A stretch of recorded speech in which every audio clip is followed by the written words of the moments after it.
Hi friends, good morning. This is Tulasi. Welcome to daily blogs. I hope అందరూ కూడా ఆనందంగా ఆరోగ్యంగా ఉండాలని, అందులో నేను ఉండాలని కోరుకుంటూ ఈరోజు బ్లాగ్ అయితే స్టార్ట్ చేస్తున్నానండి. మనకి శ్రావణ మాసం వస్తుంది కదా.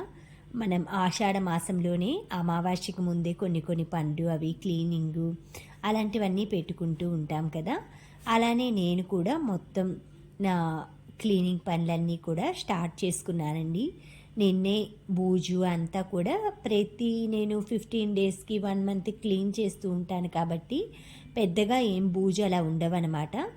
క్లీనింగ్ అది నిన్న అయిపోయింది. బెడ్షీట్స్ మొత్తం కూడా అన్నీ చేంజ్ చేశాను. సోఫా కవర్లు, దివాన్ సెట్స్, కర్టెన్స్ అన్నీ కూడా మనకి మంత్లీ పీరియడ్ టైం అది అయిపోగానే ఇవన్నీ అయితే క్లీన్ చేసేసుకుంటామండి. ఇంక అన్నీ క్లీనింగ్ అది అయిపోయింది కదా. పూజా రూమ్ కూడా ఈరోజే క్లీనింగ్ అది పెట్టుకున్నాను. మొక్కలు అవన్నీ కూడా మార్నింగే నేను కొంచెం వాటరింగ్ అయితే లైట్గా ఇస్తానండి.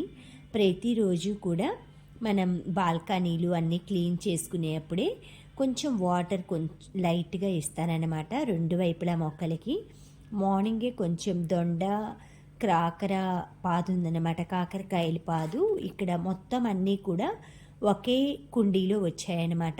కాకర, పొట్ల, తర్వాత దొండ, తమలపాకు ఇవన్నీ కూడా 2 కుండీల్లో నేను మొత్తం ఈ విధంగా పందిర్లాగా చిన్న ఐరన్ స్టాండ్ అలా ఏర్పాటు చేసి చిన్న పందిర్లాగా చేశానండి. ఇదంతా కూడా జాగ్రత్తగా తీగలన్నీ పైకి పాకుతున్నాయి అన్నమాట. అందుకే చిన్న క్లాత్ ఒకటి కట్టేసి పైన ట్యాగ్ చేశాను. తర్వాత ఫ్లవర్స్ అన్నీ కూడా చిన్న ఇవి బిల్లగన్నేరు అంటారు కదా, అవి కొంచెం మన గార్డెన్లోవే తీసుకొచ్చి మధ్యలో ఆర్టిఫిషియల్ లోటాస్ పెట్టేసి ఇలా డెకరేషన్ చేసుకున్నాను. మనం ఎప్పుడైనా కూడా పూజలు శ్రావణ మాసం మనకి ఆషాఢ మాసంలో అమావాస్య అయిపోగానే శ్రావణం స్టార్ట్ అవుతుంది కదా. ఈలోపే మనం అన్ని క్లీనింగ్ పనులు నీట్గా ఫినిష్ చేసుకున్నామంటే మొట్టమొదటి శ్రావణ మాసం వచ్చేసి మనకి 1 తారీఖు శుక్రవారం రోజు స్టార్ట్ అవుతుంది. ఆ రోజు నుంచి మనం ప్రతిరోజు కూడా కుంకుమ పూజలు కానీ పారాయణ చేయటం కానీ రెగ్యులర్గా చాలామంది చేస్తూ ఉంటారండి. శ్రావణ మాసంలో మిగతా రోజుల్లో మనం ఫ్రైడే అలా చదువుకున్నా కూడా ఈ శ్రావణ మాసంలో ప్రతిరోజు కూడా అమ్మవారిని పూజించుకోవాలి. మనకున్న శక్తిని కొలది ఈ కుంకుమ కూడా అండి, మనం కుంకుమతోటి అభిషేకం అష్టోత్తరం అలా చేస్తూ ఉంటాం కదా. ఆ కుంకుమ కూడా మనం ఎలా ధరించాలి, ఎందుకు ధరించాలి అనేది స్త్రీ పురుషులు ఇద్దరూ కూడా ప్రతిరోజు మన 2 కనుబొమ్మల మధ్య భాగంలో నుదుటి మధ్య ధరించాలన్నమాట. ఇక్కడ పింగళ నాడులు కలిసి సుషుమ్న నాడి పరివర్తన చెందే స్థలం అన్నమాట. అక్కడ మనం కుంకుమ దిద్దుకున్నామంటే మనిషికి దృష్టి దోషం తగలకుండా ఉంటుందని ఒక నమ్మకం. అలాంటి కుంకుమ కూడా మనం శ్రీచక్రం మీద మనం కుంకుమ లక్ష్మీ అష్టోత్తరం చేసి పారాయణ చేసి మనం పూజ చేసిన ఆ కుంకుమని ప్రతిరోజు ధరిస్తే సకల సౌభాగ్యాలు కూడా మనకి సిద్ధిస్తాయన్నమాట. ముఖ్యంగా సౌభాగ్యం కోసమే కదా లేడీస్, మన ఆడవాళ్ళందరూ కుంకుమ పూజలు ఇలా చేసేవి. శ్రావణ మాసంలో వీలైన వాళ్ళు రెగ్యులర్గా చేసుకోండి. మార్నింగ్ ఇలా నా పనులన్నీ కూడా ప్రతిరోజు మార్నింగ్ ఇలానే ఉంటుందండి. డైలీ ఫాస్ట్గా ఉంటుందన్నమాట. 7 o'clock నుంచి 9 o'clock దాకా అయితే కంటిన్యూస్గా నాకు ఇలా జ్యూస్ వేసుకోవటం కానీ, బ్రేక్ఫాస్ట్ ప్రిపరేషన్స్ కానీ, డిషెస్ కానీ మొత్తం అన్ని పనులు, క్లీనింగ్ పనులు కానీ అన్నీ 9:30 కల్లా కంప్లీట్ చేస్తానండి. ఈ ఫాస్ట్ షెడ్యూల్ అనమాట. 7 to 9:30 ఈ టైంలో మొత్తం పనులన్నీ కంప్లీట్ చేసేసి నేను స్వామి పూజ అవన్నీ చేసుకొని బ్రేక్ఫాస్ట్ అప్పుడు కంప్లీట్ చేస్తాను. ముందైతే మార్నింగ్ జ్యూస్ తాగుతాను. 8 o'clock 8:30కి మా హస్బెండ్కి బ్రేక్ఫాస్ట్ ఇచ్చేటప్పుడే నేను కూడా గ్లాస్లో పోసి పెట్టుకుంటానండి. ఈరోజు వచ్చి క్యారెట్ జ్యూస్ చేసా. అందులో ఒక్క లెమన్ పిండాను అనమాట. మనకి లెమన్ రెగ్యులర్గా తీసుకోవటం వలన అందులో సి విటమిన్ ఉంటుంది. మన స్కిన్కి కానీ, నెయిల్స్కి కానీ, హెయిర్కి కానీ లెమన్ అనేది చాలా యూస్ అవుతుంది. ఈ విధంగా క్యారెట్ అంతా కూడా స్ట్రెయిన్ చేసేసుకుంటున్నాను. ఇది 2 గాజు బౌల్స్లో వస్తుందండి. బ్రేక్ఫాస్ట్తో పాటు నేను రెగ్యులర్గా కూడా ఏదో ఒక జ్యూస్, బీట్రూట్ ఆర్ క్యారెట్, కీరా, ఎనీ జ్యూస్ అయితే తాగుతానండి. కొంచెం నాకేంటంటే ఇది తాగితే ఫిల్ అయినట్లు బ్రేక్ఫాస్ట్ అయితే లైట్గా బ్రేక్ఫాస్ట్ చేసిన జ్యూస్ అనేది ఒక పార్ట్గా చేసుకుంటానన్నమాట రెగ్యులర్గా. ఇలా అయితే మొత్తం వడకట్టిన జ్యూస్ని సర్వింగ్ అయిపోయింగానే మిగిలిందైతే నేను అస్సలు వేస్ట్ చేయనండి. కొంచెం అయితే మనం బాడీ స్క్రబ్బర్ లాగా అలా రుద్దుకోవచ్చు. బాడీకి స్నానం చేసే ముందు చిన్న బౌల్లో అలా తీసి పెట్టుకుంటాను. అంటే ఇదంతా స్మాష్ చేశాక పిప్పిని ఆ తర్వాత మిగతా దాంట్లో కూడా ఒక వాటర్ని డబల్ యాడ్ చేసేసి మొక్కలకి పోసుకుంటాను. ఇది క్యారెట్లో ఉప్పు కానీ ఏమీ వేయం కాబట్టి మొక్కలకి ప్రతిరోజు కూడా మనం ఇవ్వచ్చు అనమాట. ఎందుకంటే ఎన్నో న్యూట్రిషన్స్ వాల్యూస్ ఉంటాయి ఈ క్యారెట్లో. అందులో పిప్పిలో మనం ఎక్కువగా పిప్పితో పాటు కూడా తాగమంటారు. చాలామంది ఇష్టపడక అలా స్ట్రెయిన్ చేస్తాం కదా, అది మాత్రం నేను ఇలా డబల్ చేసేసి ఈ మిక్సీ జార్లోనే ఫుల్ మగ్ ప్రతిరోజు కూడా ఎనీ జ్యూస్ ఈ విధంగా చిన్న చిన్న కుండీల్లో నా మొక్కలు ఇలా పెరగటానికి కారణం ఇలాంటి జ్యూస్లు, ఇలాంటి హెల్దీ ఐటమ్స్ అయితే నాతో పాటు మొక్కలు కూడా డైలీ తాగుతాయండి. ఈ గ్రోతింగ్కి అయితే సీక్రెట్ ఇదే అనమాట. చిన్న బాల్కనీలో కూడా చూశారు కదా, మనకున్న చిన్న చిన్న పాడైపోయిన బకెట్లు, బాస్కెట్లు ఇలాంటి వాటిల్లో మనం ఉన్న ఇంట్రెస్ట్, మొక్కలంటే ఉన్న ఇంట్రెస్ట్ అయితే మనం ఎంతో కొంత ప్రతి ఒక్కళ్ళు ఒక్క మొక్కైనా సరే అట్లీస్ట్ తులసి, కలబంద ఇలాంటి మొక్కలు పెంచడానికి ట్రై చేయండి. మొక్కలు మనం ఎక్కువగా ఉన్న కొద్ది ప్లేస్లో అయినా సరే పెంచుకోవాలండి. ఉన్న ఫ్యూచర్లో ఏంటంటే మనకి ఎక్కువగా పొల్యూట్ అయిపోతుంది ప్రతి ఒక్క ప్లేస్ కూడా. ఇలా చిన్న చిన్నగా మనం మొక్కల్ని పెంచడం అలవాటు చేసుకున్నామంటే కొంచెమైనా సరే ఆ కార్బన్ డయాక్సైడ్ని ఆ విధంగా అరికట్టవచ్చు అనమాట. ఆక్సిజన్ని అలా ఉత్పన్నం చేయవచ్చు. మళ్ళీ చిన్న మనకున్న కొద్దిపాటి స్థలంలో అయినా సరే ప్రతిరోజు కూడా మొక్కలకు నీళ్ళు పోయాలి. ఇలాంటి మొక్కలు కాకుండా మనం స్లోగా అంటే ఒక 4-5 డేస్ 1 వీక్ అయినా సరే వాటర్ పోయకుండా మనం పెంచుకునే మొక్కలు స్నేక్ ప్లాంట్ కానీ, జెడ్ ప్లాంట్ కానీ, పామ్ జెడ్ ప్లాంట్ కానీ ఇలాంటివి చాలా ఉన్నాయండి. మనం డైలీ అంటే మనీ ప్లాంట్ ఇలాంటి వాటికి డైలీ ఇవ్వాల్సి వస్తుందన్నమాట నీళ్ళు అనేవి. మనం పెద్ద మొక్కలైతే ఈరోజు బ్రేక్ఫాస్ట్కి వచ్చేసి క్యాప్సికమ్, పన్నీర్ రోల్ చేస్తున్నానండి. చపాతీలు స్టఫ్ చేస్తారనమాట. ఇది ఈజీగా అయిపోతుంది. ఫస్ట్ ఆనియన్, క్యాప్సికమ్, ఇది 2 మెంబర్స్ తినేటట్లుగా కొంచెం కొత్తిమీర కట్ చేసి పెట్టుకున్నాను. ఇంట్రెస్ట్ ఉన్న వాళ్ళు మీరు పచ్చిమిర్చి కూడా వేయచ్చు. పిల్లలకైతే పచ్చిమిర్చి ఏం వేయొద్దండి, మనం కారం వేస్తే సరిపోతుంది, రెడ్ చిల్లీ పౌడర్. తర్వాత మొక్కజొన్న విత్తనాలు ఇలా బయట పెట్టుకున్న ఒక క్యారెట్ని అయితే హాఫ్ క్యారెట్ని గ్రేట్ చేస్తున్నాను. ఫస్ట్ అయితే కొంచెం రెగ్యులర్గా వెజిటేబుల్స్, ఫ్రూట్స్ ఇలా మన ఆహారంలో అయితే భాగం చేసుకోవాలండి. క్యారెట్ని గ్రేట్ చేసిన తర్వాత కొంచెం బటర్ని అయితే పాన్ పెట్టేసేసి బటర్ వేస్తాను. ఈ రెసిపీకి కావాల్సినవి బటర్ కొంచెం మెల్ట్ అవ్వగానే ఆనియన్, క్యాప్సికమ్, క్యారెట్, కొత్తిమీర ఇవన్నీ కూడా ఆ బటర్లో వేసేసి లైట్గా రోస్ట్ చేస్తానన్నమాట. దాంట్లో కొంచెం ఉప్పు, కారం, మనం పచ్చి బఠానీ, మొక్కజొన్నలు, పన్నీర్ ఇలా అన్నీ వేసుకోవచ్చు. పన్నీర్ని అయితే కొంచెం సేపు వాటర్లో ప్యాకెట్ పెట్టేసేసి కట్ చేసేసుకొని మనం ఎంత క్వాంటిటీ కావాలో అంత పక్కన పెట్టేసేసుకొని మిగతాదైతే రబ్బర్ బ్యాండ్ వేసేసి డీప్ ఫ్రిడ్జ్లో పెట్టుకుంటాను. ఎప్పుడు కావాలంటే అప్పుడు. ఇది వచ్చేసి 4 డేస్ కంటే అంటే ప్యాకెట్ తెచ్చాక నేను 4-5 డేస్ కంటే ఎక్కువ స్టాక్ చేయనండి. ఎందుకంటే ఆల్రెడీ అది స్టాక్ చేసింది మనకి ఎప్పుడు స్టాక్ చేశారో మనకి తెలియదు. బట్ ఇది టైం అయితే నేను మ్యానుఫ్యాక్చరింగ్ డేట్ ఎప్పుడైనా సరే మనం పర్చేస్ చేసేటప్పుడు తయారైన డేటు ఎప్పటిదాకా స్టాక్ ఉంటుందనేది చూసుకోవాలి. సూపర్ మార్కెట్లో కానీ మాల్స్ కానీ అలా మనం హడావుడిగా వెళ్ళేసి కొనుక్కొస్తూ ఉంటాము. అలాంటప్పుడు కొంచెం మనం కేర్ పెట్టేసేసి పాడైపోయిన ఎక్స్పైరీ డేట్ అయిపోయిన ఐటమ్స్ కాకుండా కొంచెం స్లోగా షాపింగ్ అయినా సరే నిదానంగా డేట్స్ అవన్నీ చూసుకొని పర్చేస్ చేసుకోండి.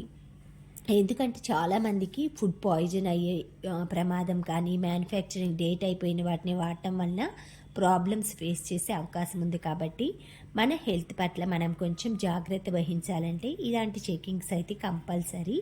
తర్వాత బటర్ అయితే మెల్ట్ అయిపోయిందండి. ఈ పాన్ నాకు చాలా బాగా యూజ్ అవుతుందండి.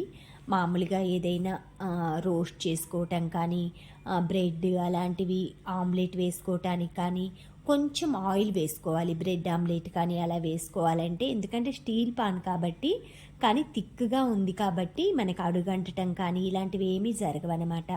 బటర్ మెల్ట్ అవ్వగానే వెజ్జీస్ అన్నీ కూడా one by one onion, capsicum, కొత్తిమీర అన్నీ ఒకసారి వేసుకోవచ్చండి. మొత్తం ఫస్ట్ ఆనియన్ ఫ్రై అవ్వాలి ఇలా ఏమి ఉండదన్నమాట దీనికి. ఇది వచ్చేసి మనకి చపాతీలో మొత్తం రోల్ చేస్తానన్నమాట. వెజ్ చపాతీ రోల్ లాగా ఈ విధంగా మొత్తం ఫ్రై అయ్యాక కొంచెం సాల్ట్, పసుపు, కారం, ధనియాల పొడి, గరం మసాలా ఇవన్నీ వేసేసి పన్నీర్ని చిన్న చిన్న పీసెస్ కట్ చేసేసుకొని చక్కగా ఒక షేప్లా వస్తుందన్నమాట. దాన్ని మనం చపాతీలో స్టఫ్ చేసేసుకోవటమే. ఇది చూస్తూ ఉండండి.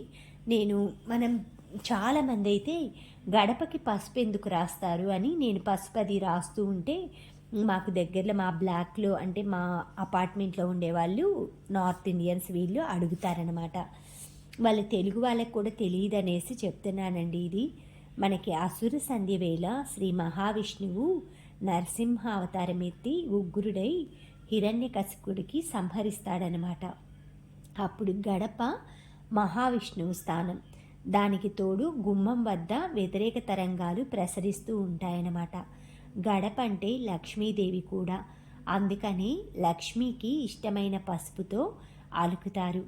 ఇది మహాలక్ష్మి అంటే ఎవరండి? ఆ నరసింహస్వామి పత్ని అనమాట, భార్య. నరసింహస్వామికి ఎప్పుడైనా సరే ఆ అమ్మవారిని పూజించిన వాళ్ళకి ఆ స్వామి అయితే కరుణిస్తాడనమాట. ఇలా పసుపుతో అలుకుతారు. అందుకని లక్ష్మీదేవికి ఇష్టమైన స్థానం కాబట్టి మంగళకరమైన కుంకుమతో బొట్టు పెడతారు. పూర్వకాలంలో పాములు ఎక్కువగా తిరుగుతూ ఉంటాయి కదా, అలాంటప్పుడు రక్షణగా కూడా పసుపును గుమ్మాలకు, గడపకు పట్టించేవాళ్ళు.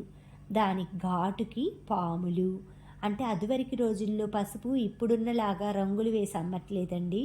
అదివరకు పసుపు కొమ్ములు తీసుకొచ్చుకొని వాటిని చిన్న రావితోటి నలక్కొట్టి వాటిని దంచి మరలు కూడా ఉండేవి కాదంట. మా అమ్మమ్మ వాళ్ళ కాలంలో జల్లించి వస్త్రకాయం పట్టి స్టోర్ చేసుకునే వాళ్ళట. తర్వాత మిషన్లకి పసుపు కొమ్ములు ఇవ్వటం అలా చేశారు. ఇప్పుడు ఆ పసుపు కొమ్ములు తేవటం, వాటిని దంచటం, కొట్టటం మిషన్లకి ఎందుకనేసి ప్యాకెట్లు కొంటున్నారనమాట. అదేమంటే ఆర్గానిక్ పసుపు, ఆ పసుపు ఈ పసుపు అంటున్నారు. కానీ అవి మనం ప్యాకెట్లోకి వెళ్ళి ఆర్గానిక్ ఏంటా అని చూడలేం కదా. స్మెల్ని బట్టి అంటే ఫ్లేవర్స్ అయితే వేస్తూ ఉంటారండి. వీలైన వాళ్ళు, ఓపిక ఉన్న వాళ్ళు పసుపు కొమ్ములు తీసుకొచ్చి దంచి ఆరపెట్టుకొని కొంచెం అవి మరపట్టించుకోండి. నానబెట్టడం, కడగటం అక్కర్లేదు.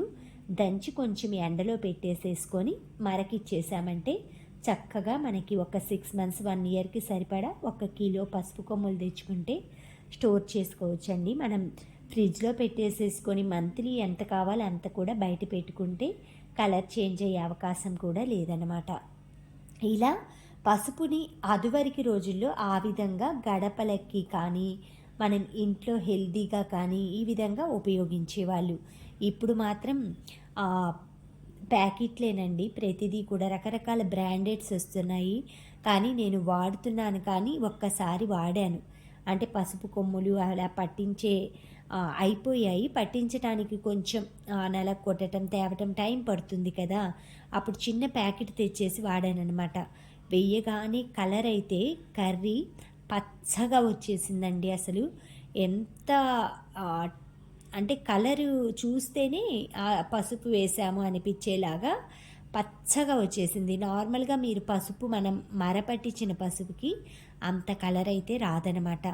అది మనం డార్క్ గంధం పొడి కలర్లో ఉంటుందన్నమాట మనం మరపట్టించిన పసుపు.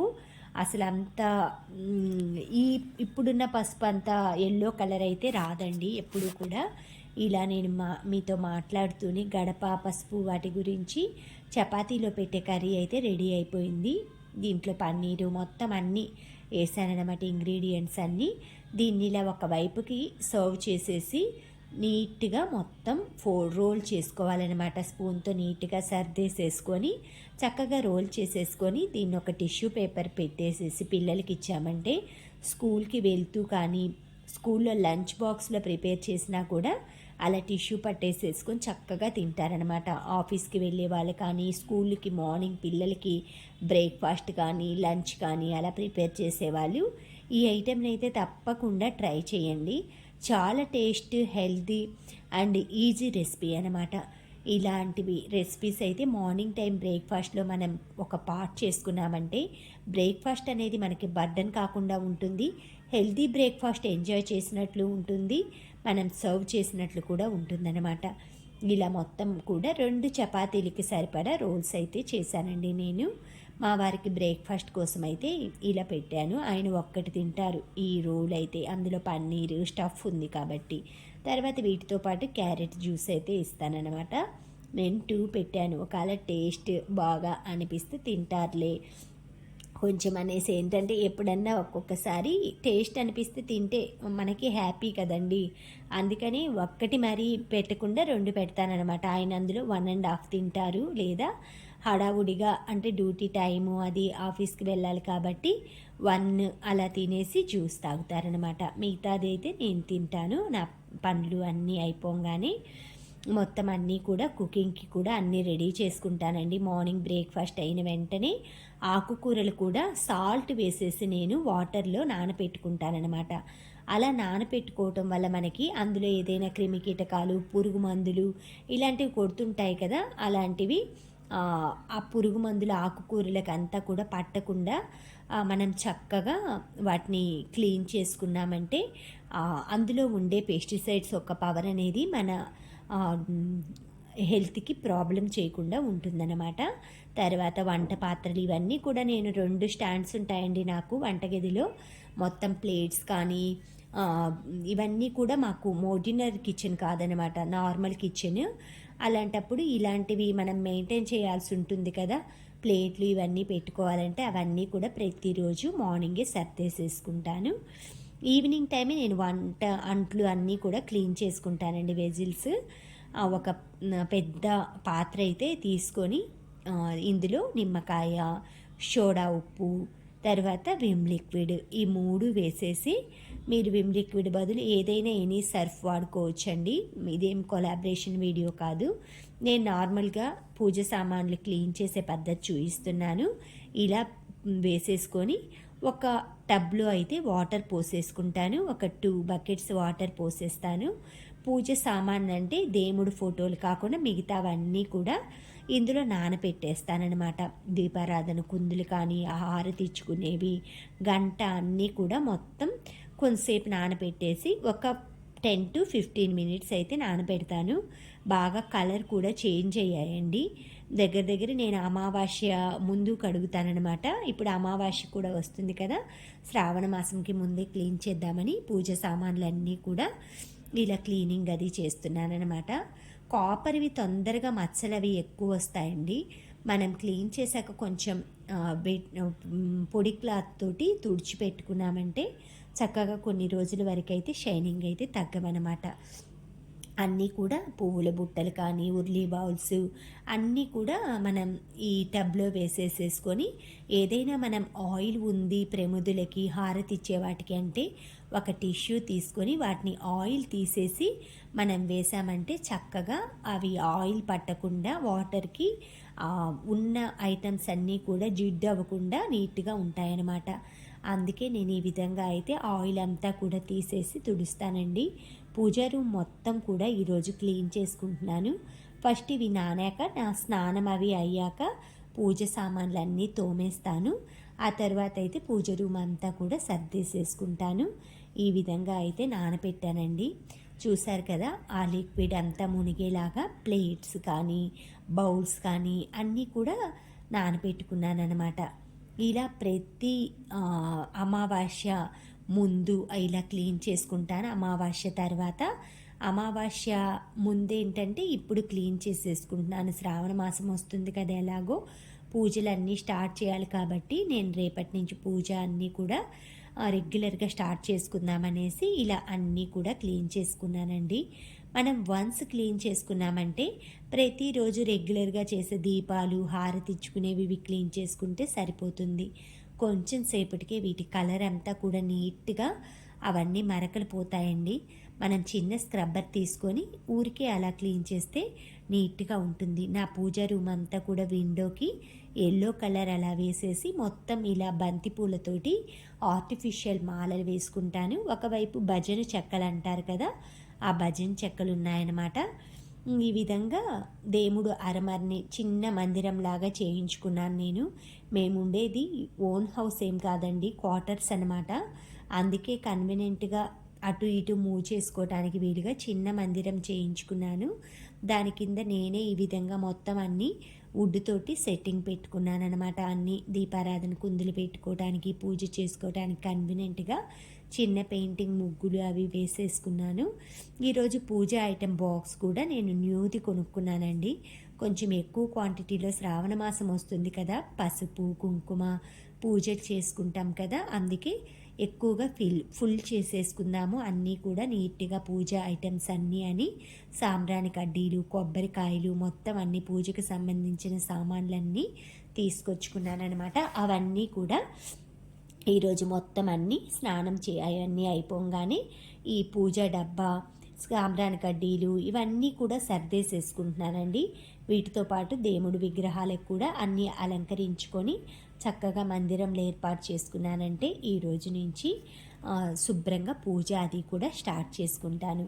నాకు సాయంత్రం పూట పూచే పువ్వులు కూడా నాకు అందుబాటులోకి వచ్చాయండి. ప్రతిరోజు కూడా ఉదయం పూసే పువ్వులతోటి ఉదయం దీపారాధన అది చేసుకుంటాము, సాయంత్రం సంధ్య దీపం పెట్టుకుంటాము. కానీ నాకు మాత్రం సాయంకాలం కూడా పూజ చేసుకోవడానికి మా ఇంట్లో సాయంత్రం పూట పూసే పువ్వులు కూడా ఉన్నాయన్నమాట. అవి కూడా మీకు చూపిస్తాను. ఇవి వచ్చేసి 3 రకాల ఒత్తులు అనమాట. కుబేర ఒత్తులు, ఎరుపువి దిష్టికి, అలాగా ఎల్లో కలర్వి లక్ష్మీదేవికి అలా వెలిగిస్తారట. తర్వాత నార్మల్ పత్తి ఒత్తులు, బొడ్డు ఒత్తులు అంటారు. చిన్న చిన్న ఆవునేతితో పసుపు కుంకుమ గంధం, హారతి కర్పూరం, డూప్ స్టిక్స్ ఇవన్నీ కూడా జవ్వాది అన్నీ ఆ బాక్స్లో వేసుకున్నానండి. వీటితో పాటు మ్యాచ్ బాక్స్ కూడా ఉంటుంది. పూజకి ఆయిల్ కానీ అన్ని కొబ్బరికాయలు కానీ మొత్తం పూజ సామాన్లన్నీ కూడా ఈ విధంగా బొట్లు పెట్టి అలంకరించుకొని ప్రతిరోజు చేసే దీపారాధన కుందులు కూడా పక్కనే ఇలా అన్నీ ఏర్పాటు చేసుకున్నానండి ఎవ్రీడే చేసుకోవటానికి. అలాగా ఇవన్నీ కూడా నాకు చాలా సంతోషాన్ని ఇస్తాయన్నమాట. నెక్స్ట్ ఈ పనులన్నీ అయిపోగానే ఇండోర్ ప్లాంట్స్ అన్నిటికి కూడా వాటరింగ్ ఇచ్చి క్లీనింగ్ చేసుకుంటానండి. ఇది కూడా వీక్లీ వన్స్ చేసుకుంటానన్నమాట. సాటర్డే లేదా సండే అలా పెట్టుకుంటాను. ఈరోజు మాత్రం ట్యూస్డే రోజు ఇవన్నీ మొత్తం మొక్కలన్నిటికీ ప్లాంట్స్ వాటరింగ్ చేసుకున్నాను చక్కగా. వాటర్ అంతా కూడా మనం అప్పుడప్పుడు వెట్ క్లాత్ తోటి అలా ప్లాంట్స్ని తుడుస్తుంటే లోపల మనం ఇండోర్లో పెట్టుకున్నవి పాడవకుండా ఉంటాయి. ఇవేనండి నేను చెప్పిన సాయం సంధ్య పూలు అనమాట. సాయంకాలం పూస్తాయన్నమాట. సంధ్య మల్లి అంటారు వీటిని. మార్నింగ్ అయితే ముడుచుకుపోతాయి, ఈవినింగ్ టైంకి అయితే ఇలా విప్పారుతాయన్నమాట. ఇవి సాయంత్రం పూజకి అదైతే యూజ్ అవుతాయి నాకు.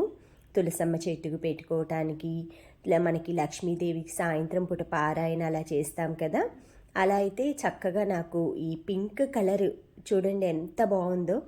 అవి గులాబీ పువ్వులు లాగా ఉన్నాయన్నమాట చూస్తానికి ఆ కలర్లో, కానీ ఎంత అందంగా ఉన్నాయో. అవి చెట్టుకు ఉన్నా కూడా దేవుడికి మనం అప్పుడప్పుడు ఇలా సమర్పించామంటే సాయంత్రం పూట కూడా దేవుడికి పూజకి ఫ్రెష్గా పువ్వులు అవి పెట్టినట్లు అవుతుందనేసి నేను అవి కూడా షేర్ చేశాను. తర్వాత మెంతికూర కూడా అది 2 బాక్సెస్లో వేశానండి. ఆగ్నేయం టైప్ అలా ముగ్గు అది వేసి దీపం పెట్టుకుంటాను. మామూలుగా శ్రావణ మాసంలో ప్రతిరోజు కూడా అలా చేద్దామని అలా పెట్టుకున్నా. తర్వాత ఈవినింగ్ డిన్నర్ వచ్చేసి వాటర్ మిలాన్ అండ్ పప్పయ్య అనమాట. ఇలా ఈవినింగ్ టైం అయితే నేను ఫ్రూట్స్ లేదంటే రోటీ, ఒక చపాతీ లేదా కర్రీ అలా స్టార్ట్ చేశానన్నమాట.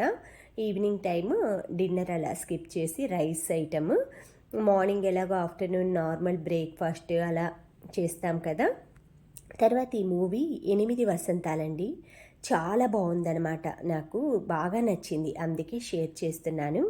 ఎవరైనా ఇంట్రెస్ట్ ఉంటే చూడండి.